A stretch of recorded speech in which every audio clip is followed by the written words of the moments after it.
हाँ, चाइनाज तक करके निकलते, 10 मिनट दूर है यहाँ से, ऑटो ले लेंगे।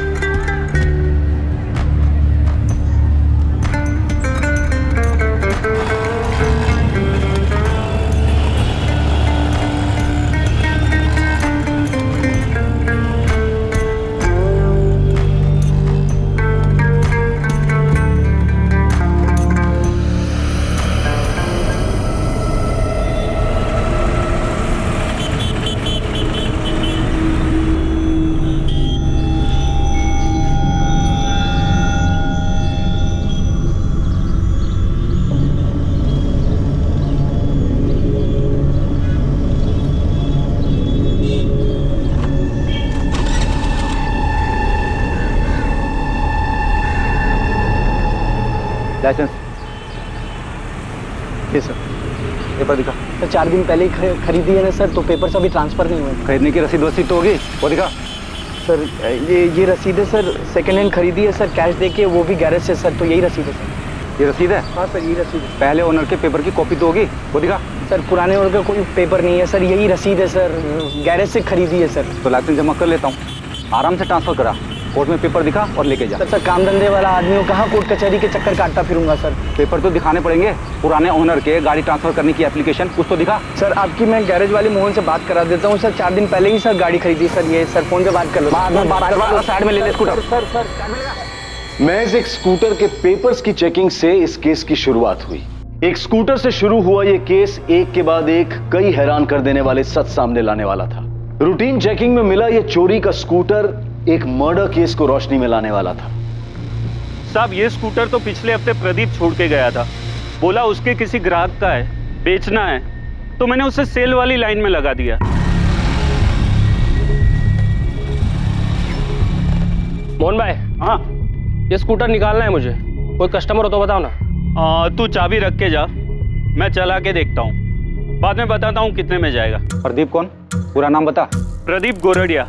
स्कूटर राजदीप भाई को बेचा है और पेपर तो प्रदीप ही ट्रांसफर करके देने वाला था। प्रदीप स्कूटर छोड़ के गया था, तो मुझे याद आया कि राजदीप भाई को भी स्कूटर चाहिए था, तो मैंने उन्हें फोन करके बुला लिया।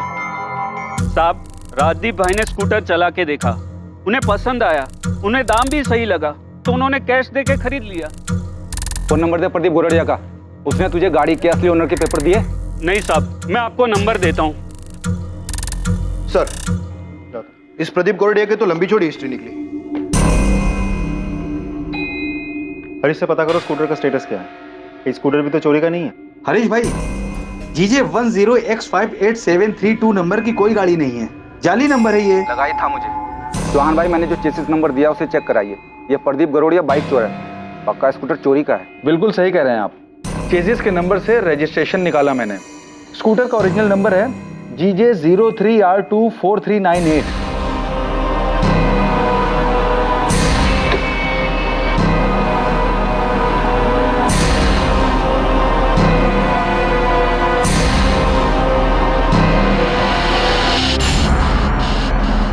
आप जो नंबर बता रहे हैं GJ 03R24398, ये स्कूटर किसके नाम पर रजिस्टर है?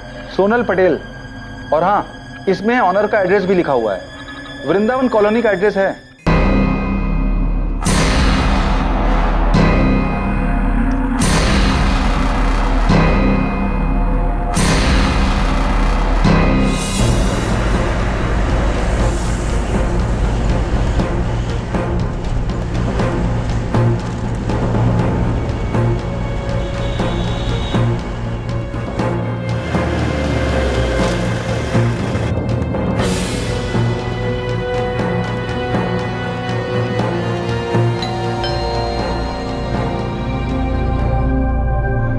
जी सोनल पटेल का घर यही है? हाँ, छोटी बहन है मेरी। उसका स्कूटर चोरी हुआ है, पर चोरी की रिपोर्ट हमें कहीं नहीं मिली। हमने स्कूटर चोरी होने की कोई रिपोर्ट नहीं लिखवाई। स्कूटर सोनल के नाम ही है ना? बुलाइए उसे, कहाँ है वो? घर पर नहीं है, वो घर छोड़कर भाग गए।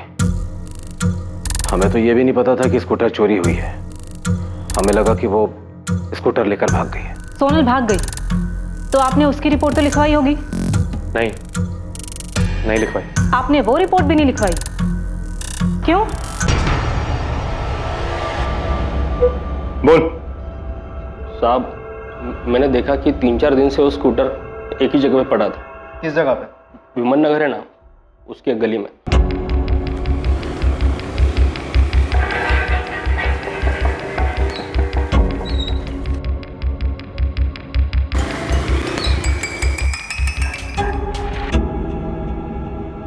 साहब 3 दिन बराबर से जाके चेक किया मैंने, स्कूटर वहीं पे खड़ा था। फिर मैं समझ गया कि ये सोसाइटी में किसी का नहीं है। फिर उठा लिया साहब और नंबर प्लेट चेंज करके बेच दिया मैंने। वो स्कूटर सोनल पटेल का है, 20 साल की लड़की है जो घर से भागी है। कहाँ है वो?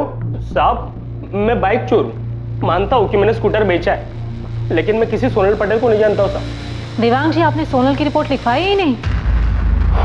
नहीं। सोनल घर से कब भागी? 17 अक्टूबर को वो कॉलेज के लिए निकली थी, उसके बाद वापस ही नहीं आई। 17 अक्टूबर को गई है और अब तक घर नहीं लौटी, और आप लोगों को उसकी कोई फिक्र नहीं है?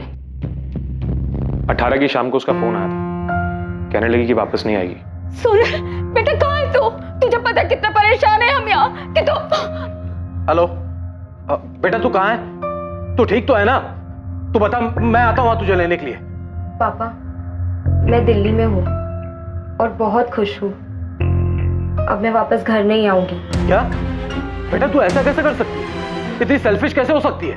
मैं सेल्फिश नहीं हूँ, मैं बस अपनी जिंदगी अपनी पसंद से और अपनी खुशी से जीना चाहती हूँ। पापा देख बेटा, तू अभी सिर्फ 20 साल की है, तुझे समझ में नहीं आ रहा कि तू क्या कर रही है। बेटा, यूं घर छोड़कर जाना जो है बेवकूफी है। तू वापस आ जा। मैं भी आपसे यही कह रही हूँ, मैं 20 साल की हो चुकी हूँ, अपना अच्छा बुरा समझ सकती हूँ पापा। और अब मैं तभी वापस आऊंगी जब मुझे ये यकीन हो जाएगा कि आप लोग मुझे मेरे फैसले के साथ एक्सेप्ट करोगे। तब तक के लिए प्लीज मुझे ढूंढने की कोशिश मत करना। मैं जहाँ भी हूँ बहुत खुश हूँ। प्लीज पापा। बेटा सोनल, हेलो हेलो।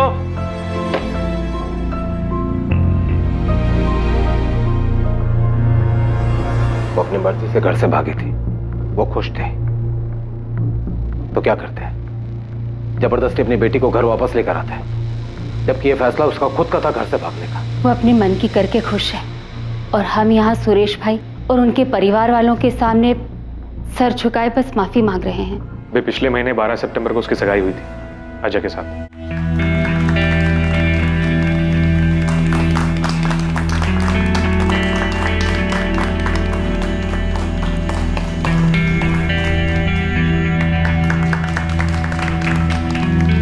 हमें कभी नहीं लगा था कि सोनल इस तरह घर छोड़ के भाग जाएगी। हमें तो ये भी नहीं पता था कि वो स्कूटर लेके गई है या स्कूटर छोड़ के गई। स्कूटर तो हमें मिल गया, पर सोनल नहीं। सोनल के घर से भाग जाने की कोई खास वजह? देखिए, सोनल की एंगेजमेंट हो चुकी थी, तो जाहिर सी बात है कि वो इस रिश्ते से खुश नहीं थी। सोनल का कोई बॉयफ्रेंड? जयेश परमार नाम का कोई लड़का है। पता नहीं आजकल के बच्चों को हो क्या गया है, वो इतने स्वार्थी हो गया है कि उन्हें अपनी मनमानी, अपनी मनमर्जी के अलावा कुछ दिखाई नहीं देता। स्कूटर कहां से मिला आपको? पेपर चेकिंग में पकड़ा गया। बाइक चोर ने नंबर प्लेट बदल के उसे बेच दिया था। वैसे अगर स्कूटर की कंप्लेन लिखानी है तो मैं लिखा देता हूँ। सर, ऐसा लगा जैसे सोनल की फैमिली सोनल के बारे में बात ही नहीं करना चाहती। सोनल के भाई योगेश ने सोनल की बात काटी और स्कूटर की बात शुरू कर दी। लड़की बालिग है, 20 साल की? Yes sir. और लड़का? लड़के का सिर्फ नाम बताया उन्होंने, जयेश परमार। उसके अलावा वो कुछ नहीं जानते। जाहिर है लड़का भी बालिग ही होगा, दोनों की लव स्टोरी भी होगी और अफेयर चल रहा होगा। Yes sir. सर, जिस तरह सोनल स्कूटर छोड़ के गई है, घर वालों ने कोई कंप्लेंट तक नहीं लिखवाई। पारुल, तुम्हें इसमें कुछ अटपटा लग रहा है? यस सर, मुझे सोनल की फैमिली का बिहेवियर बहुत अजीब लगा।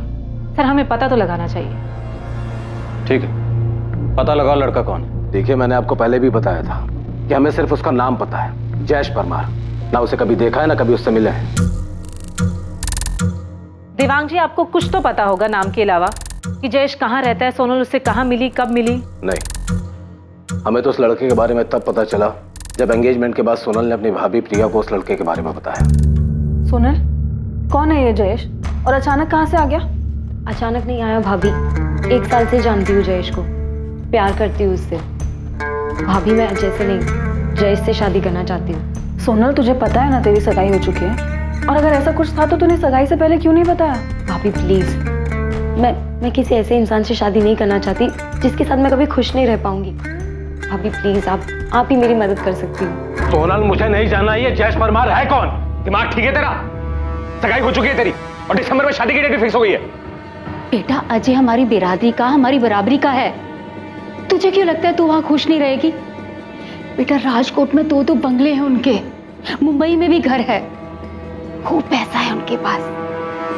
बहुत खुश रहेगी तू वहां बेटा। माँ, पापा एक बार सोनल की बात सुन क्यों नहीं लेते? रिया, मुझे कुछ नहीं सुनना। रिया, तुम्हें इसे समझाना चाहिए, उल्टा तुम होगी इसे बढ़ावा दे रही हो। भैया, पापा, अभी सगाई हुई है, शादी तो नहीं हुई है ना। आप प्लीज एक बार जयेश से मिल तो लो। मुझे किसी से नहीं मिलना। मैंने बहुत सोच समझकर अजय के साथ तुम्हारा रिश्ता तय किया है।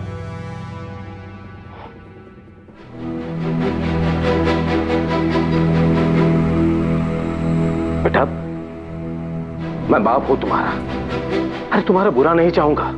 जयेश वैस जो भी है ना, सब भूल जाओ और इतना याद रखो कि अजय तुम्हारा होने वाला पति है। देख बेटा, राजकोट में हमारी और अजय के पापा की इज्जत है, नाम है। अरे क्या कुछ नहीं सोचा तेरी शादी के लिए? अरे तेरे धूमधाम से शादी करेंगे कि पूरा शहर देखता रह जाएगा? तो फालतू की बातें सोचना बंद कर और शादी की तैयारी कर। संभालो इसे। हमें लगा वो समझ गई, उसे इस शादी से कोई प्रॉब्लम नहीं है। हमें तो इस बात का भी अंदाजा नहीं था कि वो उस लड़के के साथ भाग जाएगी। देवांग जी, आपको कैसे पता कि सोनल जयेश के साथ ही भागी? इसमें पता होने वाली क्या बात है? यही कि क्या वो वाकई में ही भागी है? देखिए मैडम, आप हमारे जले पर नमक छिड़क रहे। मेरी बेटी, जिसकी खुशी के लिए मैंने क्या कुछ नहीं किया, उसे एक मिनट भी अपनी फैमिली के बारे में नहीं सोचा और उस लड़के के साथ भाग गई। वो जहां भी रहे खुश रहे, मुझे कोई दिक्कत नहीं। पर मैडम, मेरी आपसे रिक्वेस्ट है, ये मेरा फैमिली मैटर है, प्लीज आप इसमें दखल ना दें।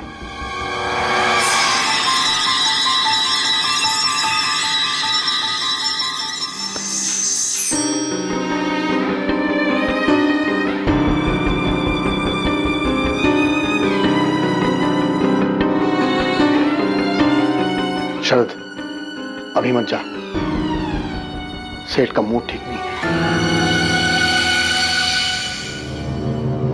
सर, कुछ तो गड़बड़ है।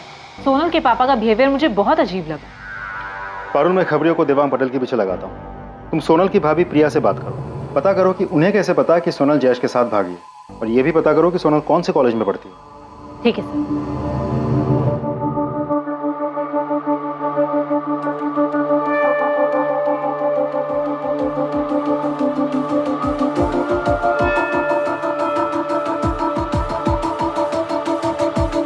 प्रिया, assistant sub inspector Parul Sanghvi, मुझे सोनल के बारे में तुमसे कुछ बात करनी। हाँ मैम, सोनल जयेश के साथ ही भागी है। प्रिया, तुम्हारी पूरी फैमिली को कैसे पता कि सोनल जयेश के साथ ही भागी है, जबकि तुम्हारी फैमिली ये नहीं जानती कि जयेश कौन है, कहाँ से है? योगेश ने सोनल की कॉलेज के दोस्तों से बात की थी, शिल्पा और नताशा। तुम्हें सच में जयेश के बारे में कुछ नहीं पता? तुम्हारे पति या ससुर ने सोनल के साथ कुछ किया? नहीं मैम, मुझे नहीं पता। सोनल कौन से कॉलेज में पढ़ती है?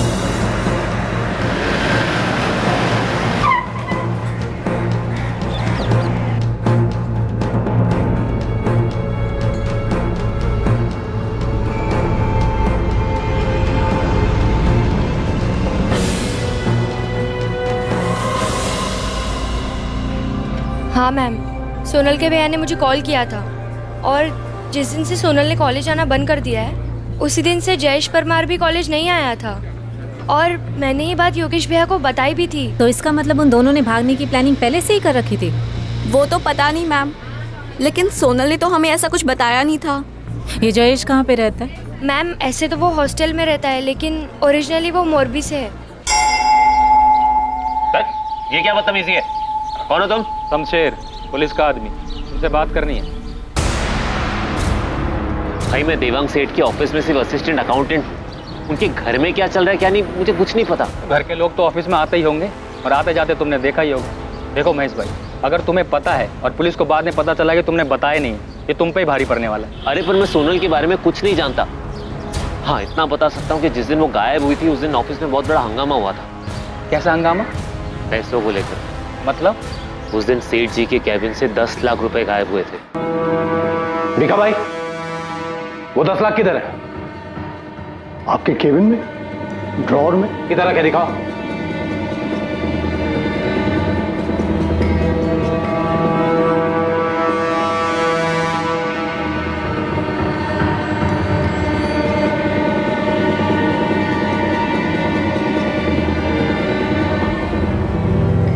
सेठ, पैसे तो यहीं रखे थे, एक बड़े से एनवेलप में।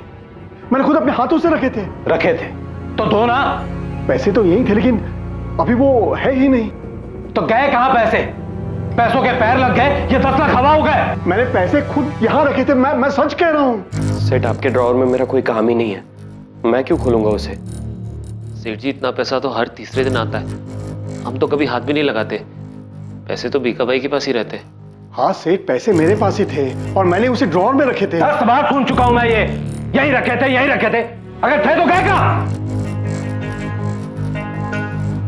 सेठ वो क्या?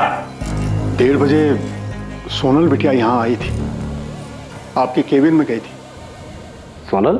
हाँ भीखा भाई सही कह रहे हैं, मैंने 2:30 बजे सोनल को आपके कैबिन से निकलते देखा था।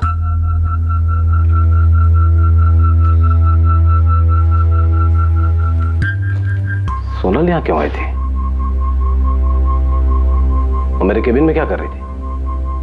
उसने कहा कि उसे आराम करना है। अरे सोनल बेटिया, जय श्री कृष्ण। आज तुम यहाँ कैसे? जय श्री कृष्ण काका। वो मेरी ना क्लास है एक्चुअली 2:30 बजे, तो 1 घंटा है मेरे पास, सोचा ऑफिस आकर पापा के कैबिन में आराम कर लूँ। लेकिन सेठ तो आज ऑफिस में नहीं है, साइट पर गए। ओ ठीक है, तो आप कैबिन खुलवा दीजिए, मैं थोड़ी देर आराम करके चली जाऊँगी। ठीक है।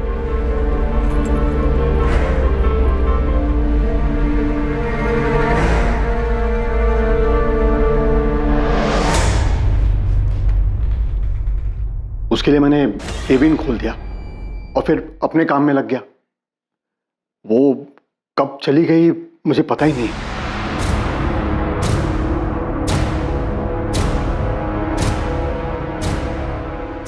आप जे नंबरનો संपर्क કરવા માંગો છો એ ઉપલબ્ધ નથી।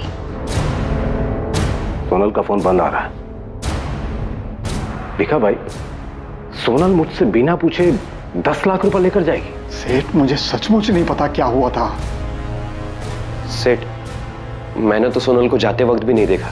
सेठ जी बहुत परेशान थे, तभी के तभी ऑफिस से निकल गए। सोनल उसी दिन गायब हुई थी क्या? हाँ, हमें अगले दिन पता चला कि सोनल भाग गई है। सच में भाग गई है? हाँ, हमें तो यही पता है किसी जयेश परमार नाम के लड़के के साथ भागी है। ये जयेश परमार की लीव एप्लीकेशन, 15 अक्टूबर से वो छुट्टी पे। लेकिन इस एप्लीकेशन में लिखा है कि जयेश ने अपने कजन की शादी के लिए छुट्टी ली थी। हमें भी यही बताया था उसने। Jayesh Parmar 3rd year commerce और Sonal Patel 2nd year commerce की स्टूडेंट है। अभी जब आपने बताया तो हमें पता चला कि वो दोनों भाग गए हैं। सोनल पटेल के क्लासमेट नताशा और शिल्पा ने भी हमें कुछ नहीं बताया। सर मुझे जयेश परमार के मौलवी वाले घर का एड्रेस मिल सकता है? अब ये मामला थोड़ा सीरियस लग रहा है। सीरियस तो है साहब। सर स्कूटर की चोरी की कार्रवाई तो चल ही रही है, लेकिन मुझे लगता है हमें सोनल और जयेश के गायब होने की जांच भी करनी चाहिए। साहब ये मामला बहुत अजीब है। उधर लड़की गायब है, लेकिन उसकी फैमिली में से किसी ने भी मिसिंग कंप्लेन नहीं की, और लड़के की फैमिली में क्या हो रहा है ये भी किसी को नहीं मालूम। हाँ बारूद, कॉलेज से कुछ पता चला? सर जयेश ने 15 अक्टूबर से 15 दिन की छुट्टी की एप्लीकेशन दी थी अपने किसी कजन की शादी में जाने के लिए, लेकिन सर उसका ऐसा कोई कजन है ही नहीं, और जयेश के माँ बाप को तो ये आइडिया भी नहीं है कि उनका बेटा जयेश हॉस्टल में नहीं है। मतलब कॉलेज वालों को ये लगता है कि वो छुट्टी पे घर गया है और घर वालों को लगता है कि वो हॉस्टल में है। जी सर। सर मैं जयेश के माँ बाप से मिलने मौरवी जा रही हूँ। सर पक्का यहाँ कुछ तो बहुत बड़ी गड़बड़ है।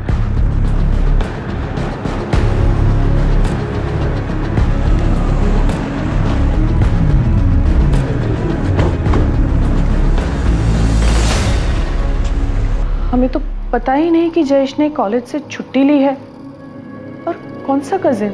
वो 17 अक्टूबर से गायब है और आज 30 तारीख है। आपने एक बार भी अपने बेटे को फोन नहीं किया? नहीं, क्योंकि हमेशा वही फोन करता है, और इस बार जब उसने फोन नहीं किया तो हमें लगा कि वो शायद पढ़ाई में बिजी होगा। मेरा बेटा जयेश हॉस्टल में नहीं है तो कहाँ है? उसका तो फोन भी बंद आ रहा है। इतने दिन में आपने अपने बेटे को एक बार भी फोन नहीं किया? आज जब हमने आकर आपसे पूछा तो आपको पता लगा। हमें राजकोट में एक स्कूटर मिला है जो सोनल पटेल के नाम पे है। जब हम उसके घर गए तो हमें पता लगा कि सोनल पटेल घर से भागी है और वो आपके बेटे जयेश के साथ भागी है। जयेश ऐसे कैसे कर सकता है? उसे मैंने बहुत समझाया था जब सोनल के बारे में उसने मुझे बताया था। तू कॉलेज से छुट्टी लेकर ये बताने आया है कि तुझे शादी करनी है किसी सोनल पटेल से। सोनल पटेल?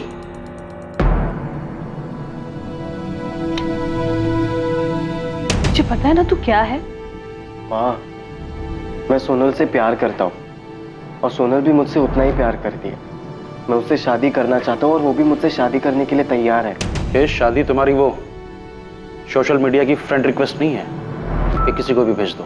उसके घर वाले तेरा नाम सुनेंगे ना तो सबसे पहले उसे 2 थप्पड़ जमाएंगे और तेरे पीछे लोग छोड़ेंगे 100 अलग। तेरे खबर छे तो शू करे छे? क्या उस लड़की ने अपने घर वालों से बात की है? क्या कहा उसके घर वालों?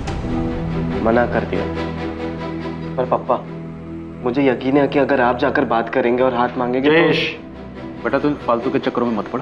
तुझे अपनी पढ़ाई पूरी करनी है, सीए बनना है बेटा। लेकिन पापा, मेरे पास इतना टाइम नहीं है। तब तक सोनल की शादी भी हो जाएगी और मुझे सिर्फ और सिर्फ सोनल से ही शादी करनी है और किसी से भी नहीं। उसके घर वालों ने उसकी सगाई करा दी है। सगाई हो चुकी है उसकी और तू बोल रहा है कि तुझे उससे शादी करनी है?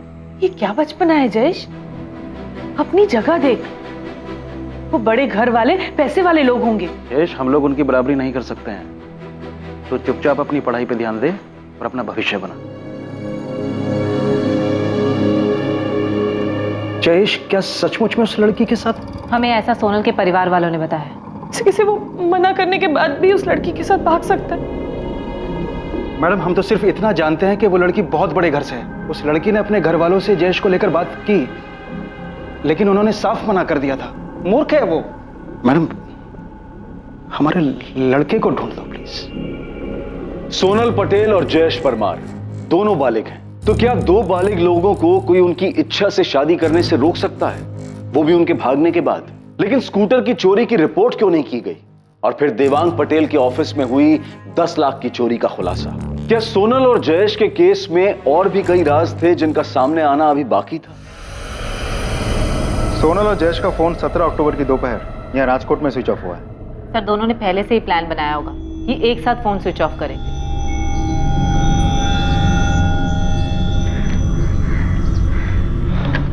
सोनल, हमें फोन भी फेंकना होगा। मैंने देखा है पुलिस फोन के IMEI नंबर से लोकेशन ट्रेस कर लेती है। ठीक है, तो फिर हम फोन यहाँ नहीं कहीं और फेंकते हैं। Parul, yes sir. You are right. Sonal और जयेश दोनों का फोन एक साथ एक ही लोकेशन पे स्विच ऑफ हुआ है। और सर, दोनों भागकर दिल्ली तो बिल्कुल नहीं गए। मैं दिल्ली में हूँ और बहुत खुश हूँ। तो देवांग पटेल के फोन रिकॉर्ड में 18 अक्टूबर की शाम को जो कॉल आया था वो कॉल सोनल ने दिल्ली से नहीं बल्कि सूरत के एक PCO से किया था।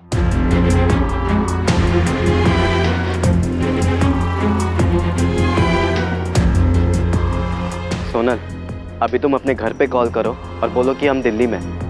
ठीक है सर, उन्होंने जानबूझकर झूठ बोला होगा। उन्हें लगा होगा कि सोनल के पापा उनका पता लगा लें। लेकिन उसके पापा ने तो पता लगाया ही नहीं।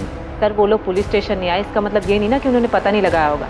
पता लगाने के और भी तो कई तरीके हो सकते हैं। देवांग पटेल के कॉल रिकॉर्ड्स कुछ मिला? नहीं सर, कुछ खास। सर, जयेश के फोन रिकॉर्ड से एक नंबर मिला। उससे लगभग हर रोज बात होती थी उसकी। मैंने नंबर ट्राई किया, रिंग जा रही है लेकिन कोई उठा नहीं रहा। मैंने मैसेज छोड़ा इसे। एक बात बताओ, हम इस केस में सिर्फ इसलिए क्राइम ढूंढ रहे हैं क्योंकि एक स्कूटर लवारिस पड़ा हुआ मिला। सर, जयेश के माँ बाप ने मोरबी में जयेश की मिसिंग कंप्लेंट दर्ज करवा दी। पारुल, तुम्हें शुरू से इस केस में गड़बड़ लग रही है ना? यस सर, अब तो मुझे और भी यकीन हो गया कि कुछ तो गड़बड़ है। सर, लड़की की फैमिली लड़के के अगेंस्ट थी। लड़की की सगाई होती है, उसके बाद वो घर से भाग जाती है और उस लड़के के साथ जो किसी भी मायने में उसकी बराबरी का नहीं है। सर, अगर क्राइम नहीं भी हुआ है तो भी हमें पता तो करवाना ही चाहिए कि सोनल और जयेश सेफ हैं या नहीं।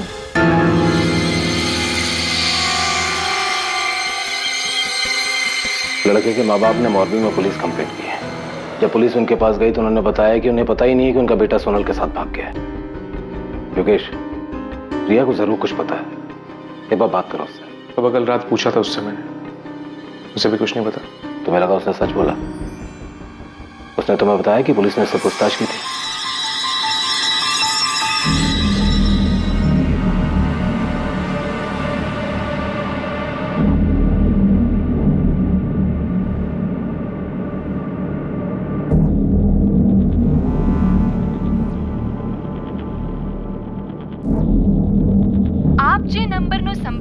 કરવા માંગો છો એ ઉપલબ્ધ નથી।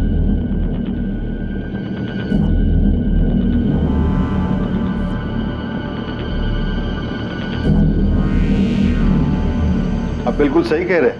ये अंगूठी हमारी आनंद एंड विठल भाई ज्वेलरी स्टोर से खरीदी गई। काशीराम जी, आप मुझे बता सकते हैं कि अंगूठी आपकी किस ब्रांच से किसने और कब खरीदी?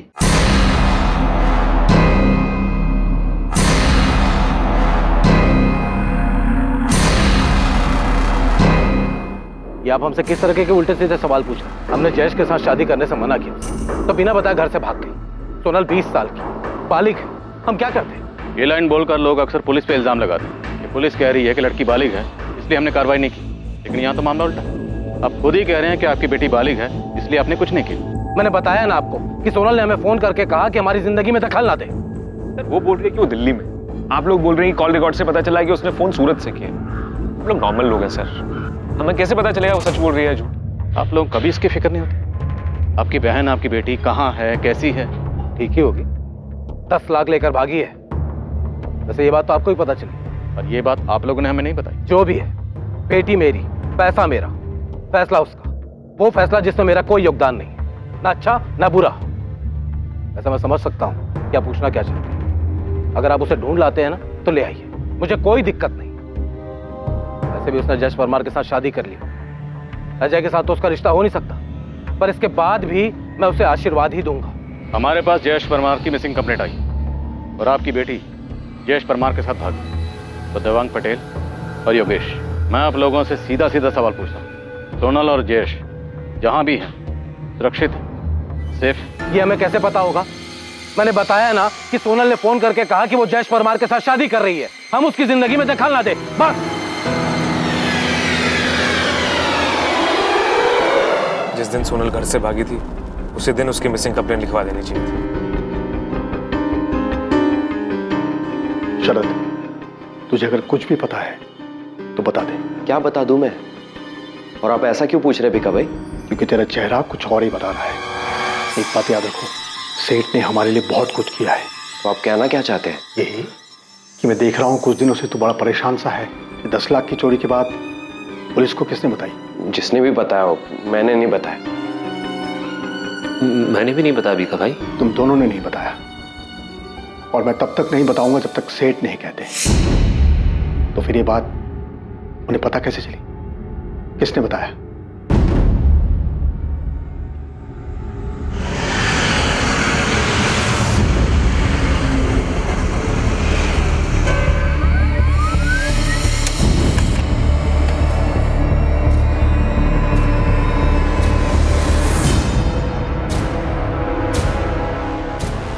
सर, आप जिस अंगूठी की बात कर रहे हैं वो इसी लड़की ने हमारी राजकोट वाली ब्रांच से खरीदी थी। देखिए, आपकी राजकोट वाली ब्रांच के पास इसकी डिटेल्स तो होंगी। कौन है ये, कहाँ रहती है, कुछ बता सकते हैं आप? नहीं सर, बिल तो नहीं। वो लड़की ने कैश पेमेंट की थी। हमारे राजकोट ब्रांच के जो हेड है उन्होंने बताया कि इस लड़की ने 16 अक्टूबर को ये अंगूठी खरीदी थी। और हाँ सर, एक नहीं 2 अंगूठियां खरीदी थी।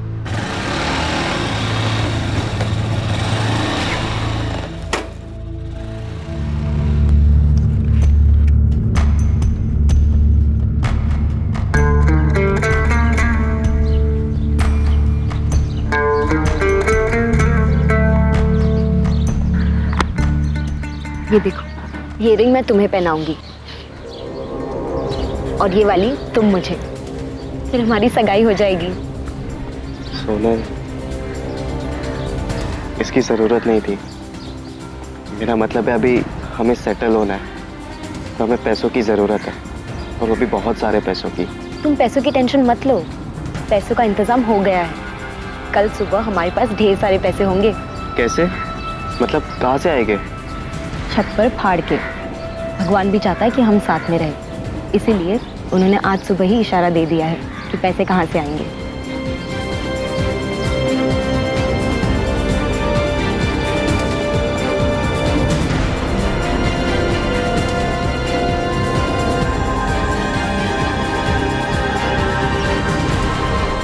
रवि, इस लड़की ने ये अंगूठी राजकोट से खरीदी थी। फौरन अपनी एक टीम लगाओ और पता करो कि ये लड़की कौन हो सकती है। जी सर।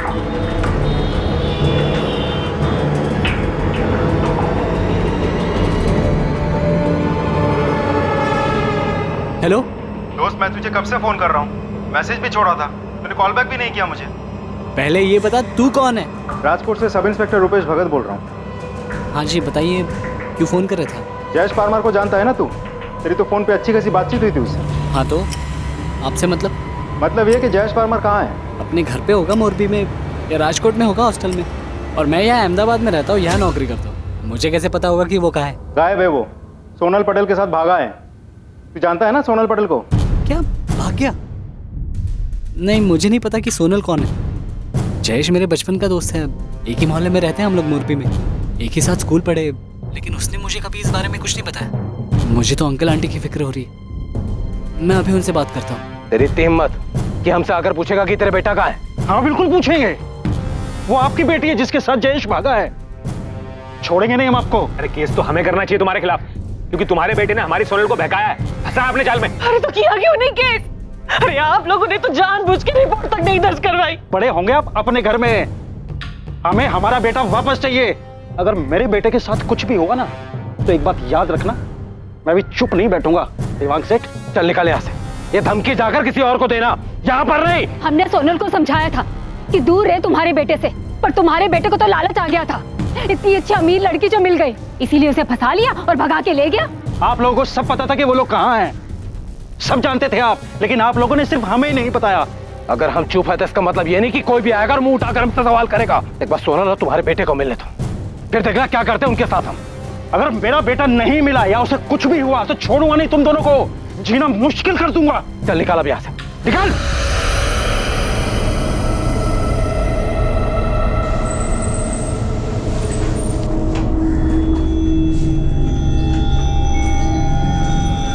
अब गांधीनगर क्राइम ब्रांच भी सोनल पटेल को ढूंढ रही है। ये फोटो भेजा उन्होंने। क्यों? वो क्यों ढूंढ रहे हैं? मैडम 2 दिन पहले 3 नवंबर को गांधीनगर के पास जो मैसाना रोड पे जंगल है, वहाँ 2 डेड बॉडी मिली।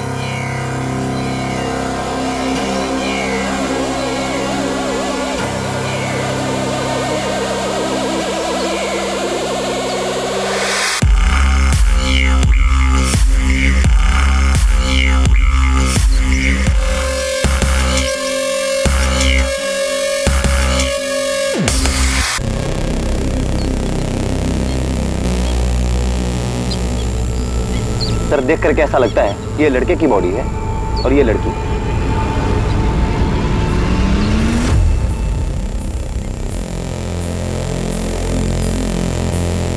बोला तुम्हारे पास दोनों बॉडीज हैं? हाँ रघुवंशी, दोनों बॉडीज हैं। हम तो कल इनका अंतिम संस्कार करने वाले थे, वो तो लड़की की पहचान हो गई इसलिए रुक गए। लड़की का तो पता चल गया है कि वो सोनल पटेल है, मगर लड़के का अभी कुछ अता पता नहीं है। लड़का जयेश परमार होगा। 17 अक्टूबर को दोनों राजकोट से अपने अपने घर से भागे थे। हम पता करने की कोशिश कर रहे थे कि दोनों सेफ हैं या नहीं। ट्रैफिक पुलिस ने चोरी का एक स्कूटर पकड़ा था, उसी से केस सामने आया। रघुवंशी, हमें दोनों बॉडीज की पहचान करनी चाहिए, लेकिन दोनों बॉडी बुरी तरह जल चुकी है, इसलिए डीएनए टेस्ट से कंफर्म करना होगा। फिर भी मुझे लगता है कि दोनों की फैमिलीज को बुला के बॉडीज आइडेंटिफाई करवानी चाहिए।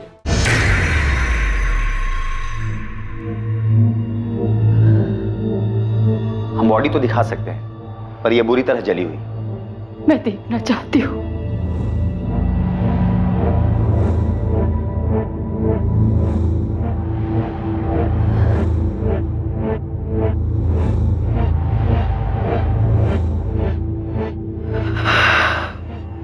इसकी उंगली से हमें अंगूठी मिली थी, यह भी बुरी तरह जल चुकी थी, और फिर भी इसके जरिए हम ज्वेलर और ज्वेलर से आपकी बेटी सोनल पटेल तक पहुंच पाए। क्या किसी को भी नहीं पता था कि सोनल और जयेश कहाँ पर है?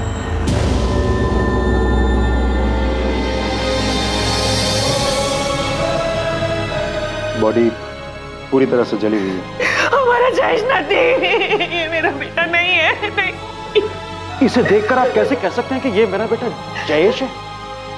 देखिए, पक्के तौर पे तो नहीं बता सकते, लेकिन इनकी बॉडी हमें सोनल पटेल की बॉडी के साथ मिली थी, इसीलिए हमें ऐसा लगता है कि शायद ये जयेश है। नहीं, ये जयेश नहीं है, ये नहीं है मेरा बेटा नहीं। अगर ये जयेश है भी तो भी इसका ये हल किसने किया? किसने मारा इसे? देवांग पटेल और उसके परिवार ने? उन्होंने किया ये? उदय जी, हमारे पास भी बहुत सारे सवाल हैं, बहुत लोगों से पूछने के लिए, क्योंकि अब तक तो हमारे पास सिर्फ एक चोरी का स्कूटर था।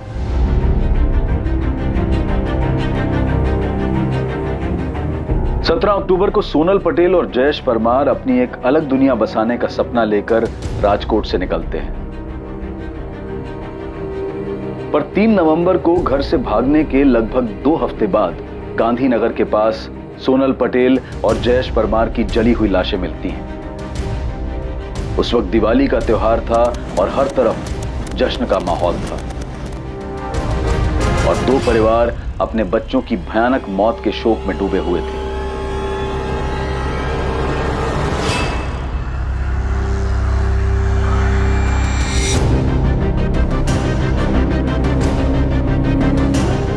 डीएनए टेस्ट से साबित हुआ कि जिस लड़की की जली हुई लाश मिली थी वो सोनल पटेल ही थी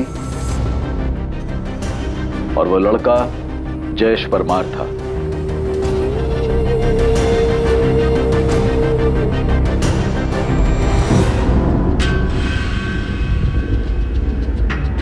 ये दोनों बॉडीज की पोस्टमार्टम रिपोर्ट है प्लीज। दोनों को गला घोट के मारा गया, उसके बाद लाशों को जला दिया गया। सर, दोनों की बॉडी पर कुछ नहीं मिला सिवाय सोनल की अंगूठी के? नहीं, कुछ नहीं मिला, पर फाइनली इस अंगूठी ने हमें सोनल तक पहुंचा दिया। कातिल ने जानबूझ के दोनों की बॉडीज पर कुछ नहीं छोड़ा होगा। ये अंगूठी भी गलती से उससे छूट गई होगी।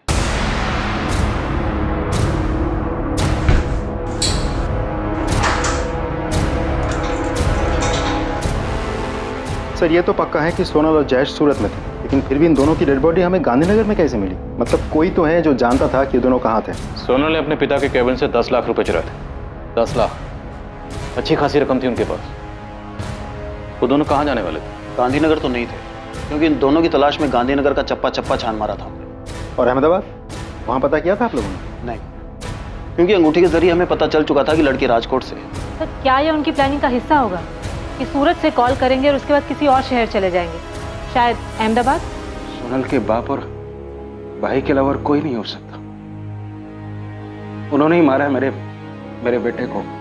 काका, जयेश ने आपको कुछ बताया था कि वो और सोनल कहाँ जा रहे हैं, कहाँ छुपे हैं? बेटा, अगर हमें पता होता कि वो भागने की सोच रहा है तो क्या मुझे रोकते नहीं?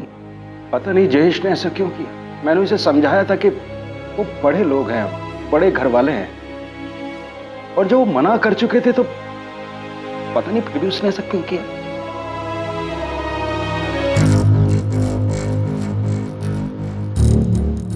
क्या है?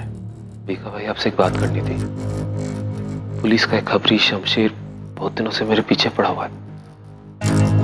अच्छा, तो ही था जिसने 10 लाख की चोरी वाली बात उन्हें बताई है। बीका भाई, मैं क्या करता, मुझे बताना पड़ा।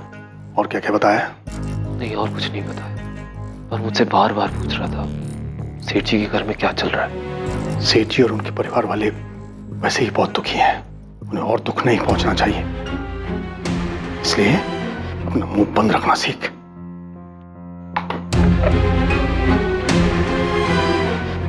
पापा, पापा, शरद का फोन स्विच ऑफ आ रहा है।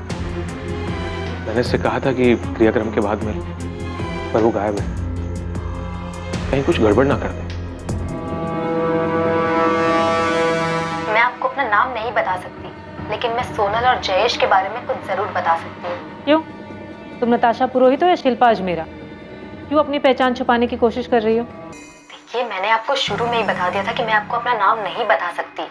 मैं सोनल और जयेश के बारे में कुछ बताना चाहती हूँ। ठीक है, बताओ क्या बताना चाहती हो? मैं सोनल और जयेश के बारे में कुछ बताना चाहती हूँ। ठीक है, बताओ क्या बताना चाहती हो? एक आदमी है जो कि घर से भागे लड़के लड़कियों की मदद करता है, उनको रहने के लिए जगह देता है और उनकी फैमिलीज और किसी भी तरह के खतरे से उनको बचाता है। सोनल और जयेश उसी आदमी के पास गए थे। हाय सब, मैं जयेश परमार। मैं सोनल पटेल। जयेश, सोनल, अब तुम दोनों को डरने की कोई जरूरत नहीं। यहाँ पर तुम पूरी तरह से सेफ हो। मैं तुम दोनों को विश्वास दिलाता हूँ कि यहाँ तुम्हें किसी बात का कोई खतरा नहीं। पहेलियों में बातें मत करो, साफ साफ बोलो कि क्या बोलना है। मेरे लिए तुम्हारे बारे में इंफॉर्मेशन निकालना कोई मुश्किल काम नहीं है, और अगर मुझे ऐसा करना पड़ा तो तुम जरूर मुश्किल में आ जाओ। मैं आपकी मदद कर रही हूँ और आप मुझे ही धमकी दे रही हैं।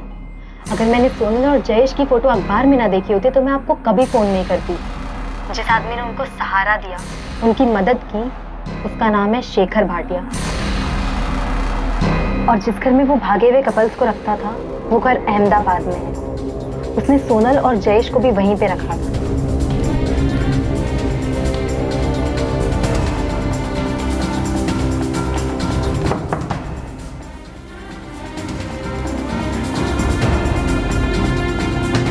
सोनल, जयेश, आओ आओ। ये तुम लोगों का बेड है और ये कबर्ड। जब तक तुम्हारा दिल चाहे तब तक यहाँ रह सकते। और हाँ, चिंता करने की कोई जरूरत नहीं, इस जगह पे तुम दोनों बिल्कुल सेफ।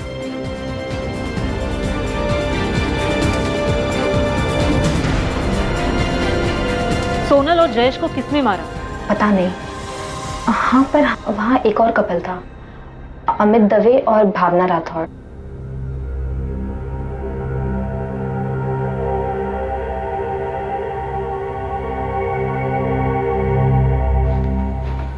भावना, मैं नीचे होकर आता हूँ। ठीक है।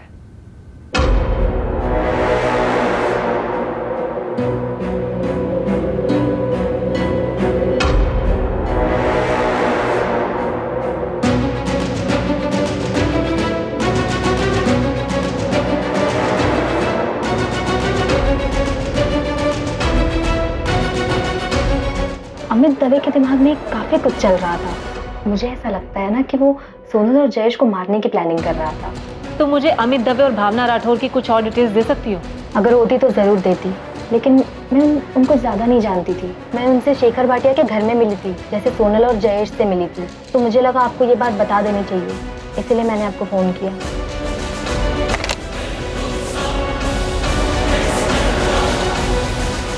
घर से भागा हुआ एक और जोड़ा अमित और भावना जयेश और सोनल का मर्डर करेंगे। मकसद? सर मकसद पता नहीं, लेकिन हमें अहमदाबाद के शेखर भाटिया का पता लगाना चाहिए। शायद वहां से हमें कोई क्लू मिल जाए। सर, देवांग पटेल के ऑफिस का एक एम्प्लॉई है, शरद राजपूत। कुछ कन्फेस करना चाहता है लेकिन छुपा बैठा है। उसे डर है कि देवांग पटेल उसको नुकसान पहुंचा सकते। देवांग पटेल का इतना डर कि उसके डर की वजह से एक आदमी छुपा बैठा? सर, मैंने सेठ की डर से अपना फोन भी स्विच ऑफ कर दिया। मुझे बहुत डर लग रहा है सर। शरद, तुम्हें सोनल और जयेश के मर्डर के बारे में पता था? सर, मुझे जो कुछ भी पता है मैं सब कुछ बता दूंगा आपको, लेकिन आपको मेरी बात का विश्वास करना पड़ेगा। अरे पहले तुम सामने तो आओ, या फिर हमें बता दो तुम कहाँ छुपे बैठे हो। तुम्हें लेने हम वहाँ आ जाएंगे। शरद, विश्वास के लिए तुम्हारे सच बोलने की जरूरत है। अगर तुम सच बोलोगे तो हम जरूर विश्वास करेंगे। सर, उसके बाद शरद ने फोन स्विच ऑफ कर दिया, लेकिन उसने कहा कि कल पुलिस स्टेशन आएगा। शरद का नंबर ट्रैक करो, पता लगा उसने ये फोन कहाँ से किया। बच के नहीं निकलना चाहिए और हमसे पहले वो किसी और के हाथ नहीं लगना चाहिए। सर, फारूक, अहमदाबाद में अपने आदमियों को काम पे लगाओ। पता लगाओ ये शेखर भाटिया कौन है जो घर से भागे हुए प्रेमी जोड़ियों को प्रोटेक्शन देता था। जयेश और सोनल उस तक कैसे पहुंचे और कातिल जयेश और सोनल तक कैसे पहुंचे।